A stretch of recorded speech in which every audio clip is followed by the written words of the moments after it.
Hello बच्चों, कैसे हो आप सब। उम्मीद है आप सब अच्छे होंगे और अपनी पढ़ाई भी बेहतरीन तरीके से कर रहे होंगे।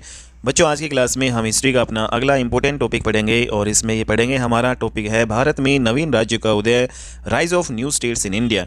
बच्चों, ये हमारा जो है टॉपिक होगा। जैसा कि आप जानते हैं, जब मुग़ल जो है साम्राज्य आपका हम पढ़ रहे थे तो उसमें औरंगजेब होते थे। औरंगजेब की जो है मृत्यु होती है 1707 ईस्वी में। जब औरंगजेब की मृत्यु होती है तो बहुत सारे मुग़ल बादशाह बनते हैं, लेकिन औरंगजेब की मृत्यु के बाद में 1707 से लेकर 1857 ईस्वी जो है के दौरान बहुत सारे मुग़ल बादशाह होते हैं। लेकिन फिर इस टाइम पीरियड के दौरान जो है पूरा मुग़ल एम्पायर है वो ताश के पत्तों की तरह ढह जाता है। ठीक है, तो औरंगजेब की मृत्यु के बाद में जो है ताश के पत्तों की तरह जो है पूरा जो है बिखर जाता है मुग़ल एम्पायर। और इसी टाइम पीरियड के दौरान 1707 से 1857 जो है के दौरान ही बच्चों बहुत सारे जो है नवीन राज्यों का उदय होता है अपने भारत में। तो कौन कौन से नवीन राज्य हैं वो सारे आज की क्लास में हम डिस्कस करेंगे। तो बच्चों, इनमें जो है सबसे इंपॉर्टेंट पहला आपका आता है बंगाल। बंगाल के जितने भी शासक होते हैं उनको नवाब कहा जाता है। ठीक है बच्चों, बंगाल के जितने भी शासक हैं उनको नवाब कहा जाता है। अवध पढ़ेंगे, अवध है, अवध के जितने भी शासक हैं उनको नवाब कहेंगे। हैदराबाद है कि शासकों को निजाम कहा जाता है।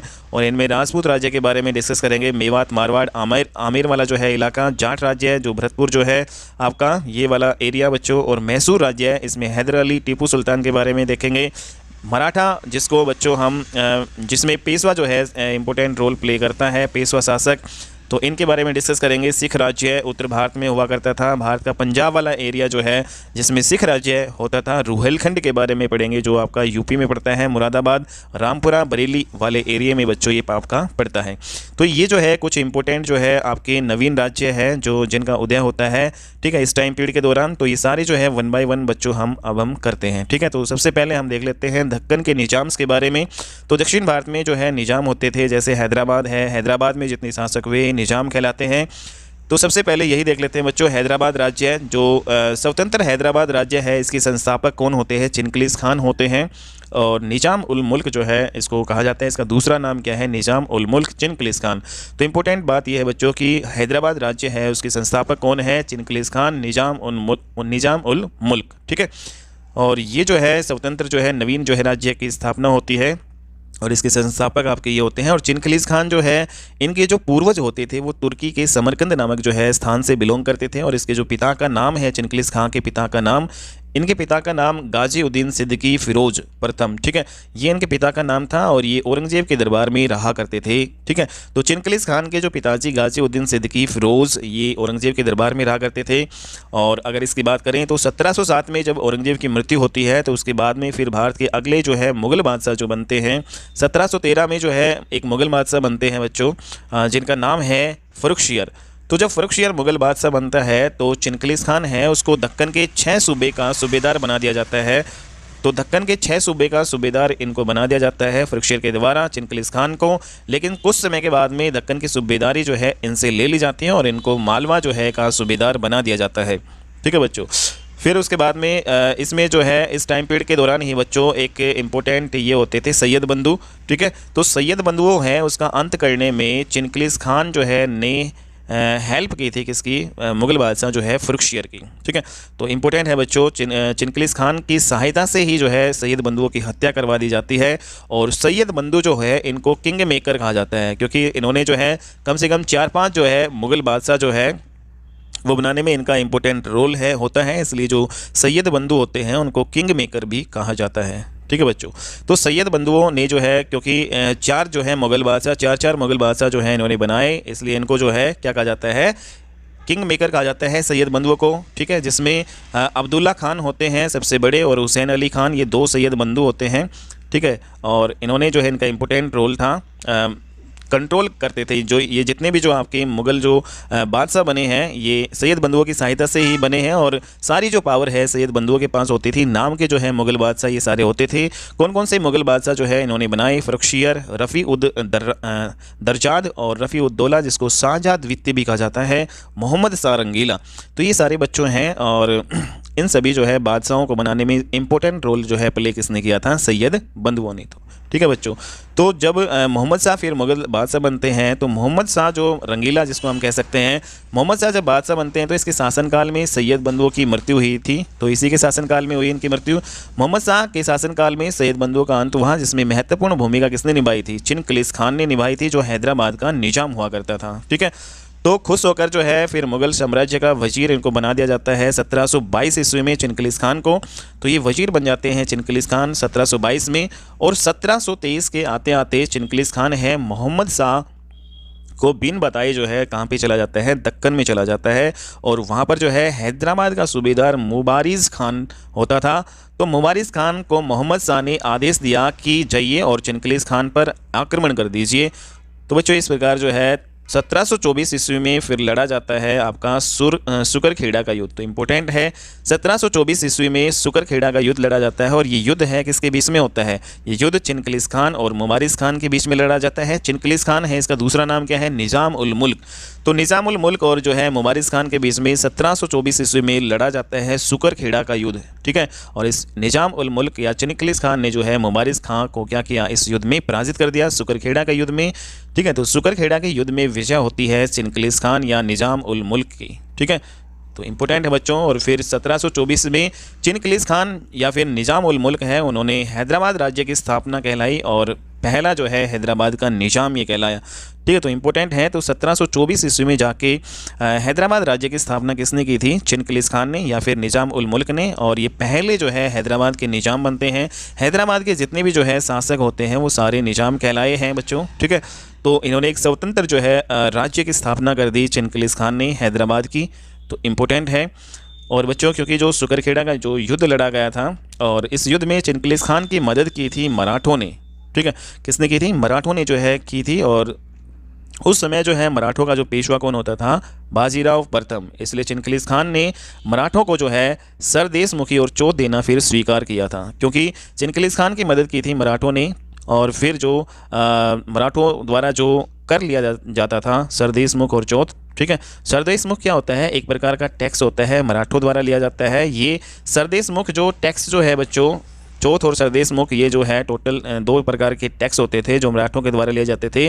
इनकम पे 1/10 जो है लिया जाता था सरदेशमुखी जो है टैक्स, और जो पैदावार होती थी उस पर 1/4 जो है टैक्स लिया जाता था मराठों के द्वारा। तो ये चिनकलिस खान ने इनको जो है देने की दिया, जो क्योंकि बाजीराव जो है प्रथम ने हेल्प की थी इस युद्ध में, सुकरखेड़ा के युद्ध में। ठीक है, तो इस प्रकार से तो ये 2 प्रकार के टैक्स थे, इसको ध्यान में रखना है। सरदेशमुखी 1/10 जो है आय का दिया जाता था और 1/4 जो है पैदावार का दिया जाता था। ठीक है, टैक्स तो ये मराठों द्वारा वसूल किया जाता था। तो इस प्रकार बच्चों चिनकलिस खान जो है जब हैदराबाद का निजाम बना तो इसने सरदेशमुखी और चौथ जो देना फिर बाद में क्या कर दिया था? बंद कर दिया था। ठीक है, तो जैसे ये निजाम बनते हैं, ठीक है, उसके बाद में फिर ये जो 2 प्रकार के टैक्स हैं इन्होंने देने बंद कर दिए। तो ये दोनों टैक्स हैं देने बंद कर दिए। तो फिर बाद में क्या होता है बच्चों? 1728 ईस्वी में अगले ही 4 साल में फिर क्या होता है? पालखेड़ा का युद्ध होता है। ठीक है, तो इंपॉर्टेंट आपको ध्यान में रखना है। 1728 में पालखेड़ा का युद्ध होता है। किसके बीच में होता है? निज़ाम उल मुल्क जो चिनकलिस खान होते हैं और मराठों के बीच में पेशवा जो है बाजीराव प्रथम। तो इन दोनों के बीच में पालखेड़ा का युद्ध भी होता है अगले 4 साल में 1728 ईस्वी में।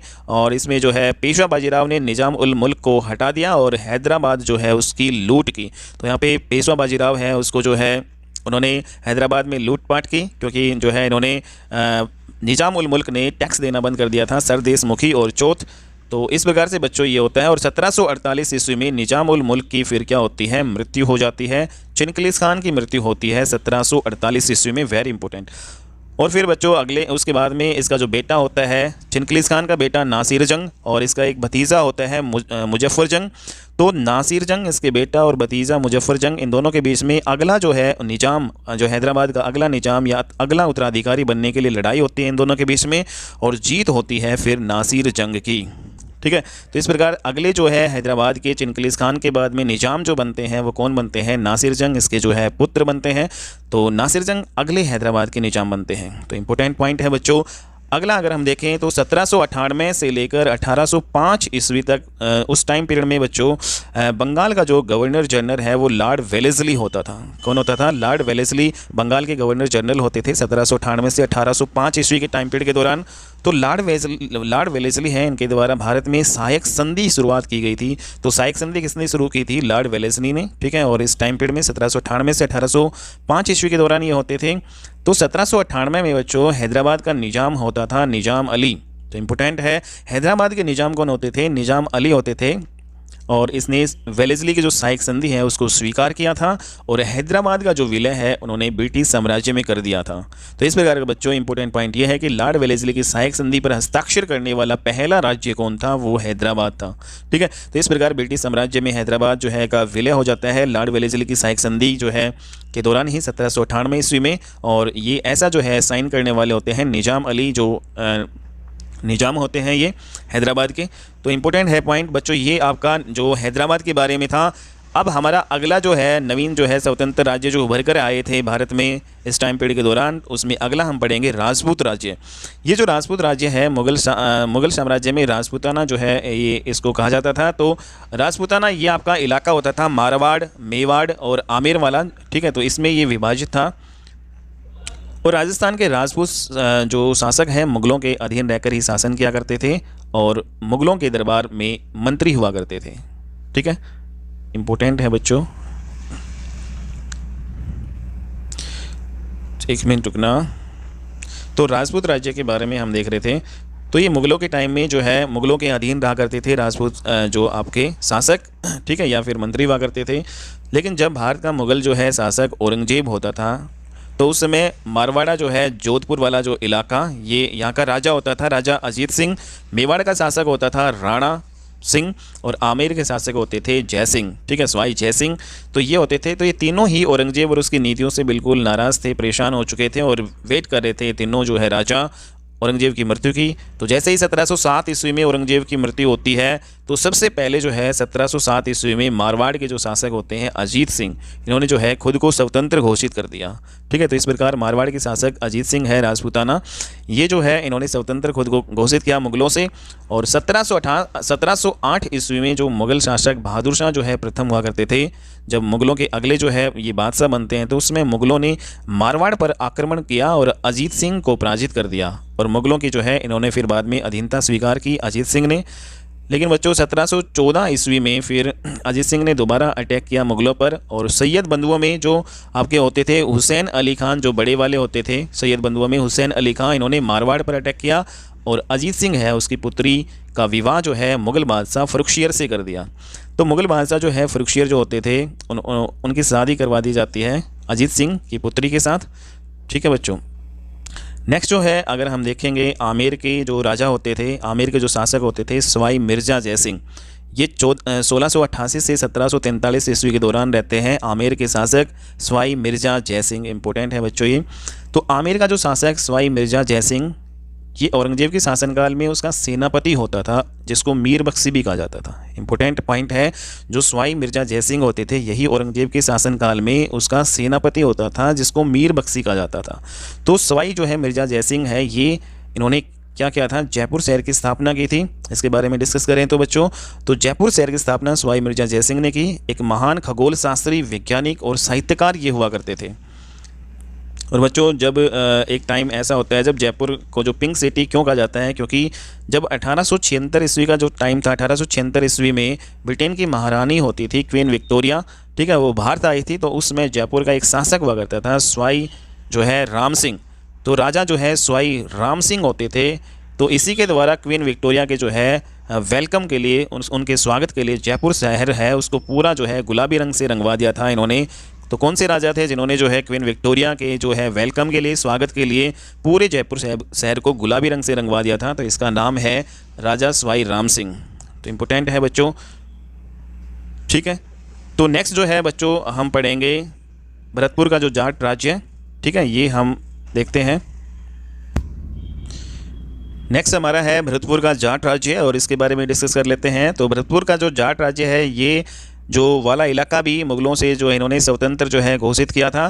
तो ये वाला इलाका बच्चों आगरा, मथुरा, भरतपुर वाला होता था, ठीक है, जिन्होंने खुद को मुगलों से स्वतंत्र घोषित किया। और इसके बारे में देखें तो सबसे पहले जो है जाटों का नेता, जिन्होंने औरंगजेब के समय में हुआ था बच्चों, तो जाटों का सबसे जो पहला नेता जिन्होंने औरंगजेब के समय में जो होता था, इन्होंने मुगलों का विरोध किया था। तो उसका क्या नाम है, तो गोकुला जाट है, गोकुल जाट, जो 1669 ईस्वी में ये होते थे, जाटों के जो प्रथम नेता, ठीक है। और इसी ने सबसे पहले मुगलों के खिलाफ क्या किया था, विद्रोह किया था। तो उस जाट का नाम बताइए जिन्होंने मुगलों के खिलाफ सबसे पहले विद्रोह किया था। तो उसका नाम है 1669 में किया था, गोकुला जाट, गोकुल जाट ये होते थे, ठीक है।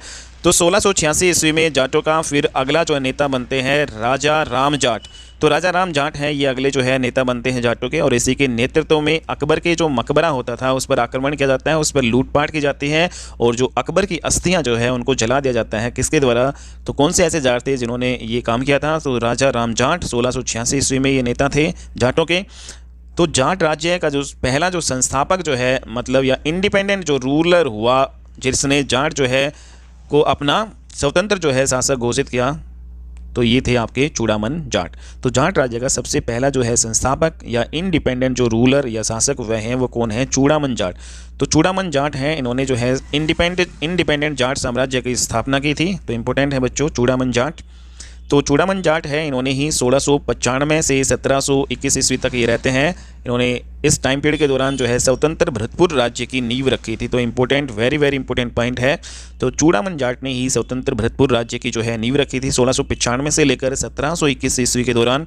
जाटों का दूसरा जो स्वतंत्र शासक माने जाते हैं, उनका जो है नाम है, कौन है बच्चों, बदन सिंह जाट। तो ये दूसरे, पहले थे आपके चूड़ामन जाट, दूसरे जो स्वतंत्र जो है शासक रहे हैं जाटों के, वो बदन सिंह जाट हैं। ये 1721 से लेकर 1756 ईस्वी के दौरान ये रहते हैं, और 1756 ईस्वी में जाटों का अगला शासक फिर बनते हैं सूरजमल जाट। तो इंपॉर्टेंट है बच्चों सूरजमल जाट, ये जाटों के अगले जो शासक बनते हैं, और इसी के शासनकाल में पानीपत का तृतीय युद्ध लड़ा जाता है। तो किस जो है जाट जो है स्वतंत्र जाट शासक के दौरान पानीपत का तृतीय युद्ध लड़ा जाता है, तो सूरजमल जाट 1756 ईस्वी के दौरान बच्चों अहमद शाह अब्दाली और मराठों के बीच में पानीपत का तृतीय युद्ध लड़ा जाता है। तो इंपॉर्टेंट है बच्चों सूरजमल जो है कि टाइम पीरियड के दौरान में ये आपका लड़ा जाता है।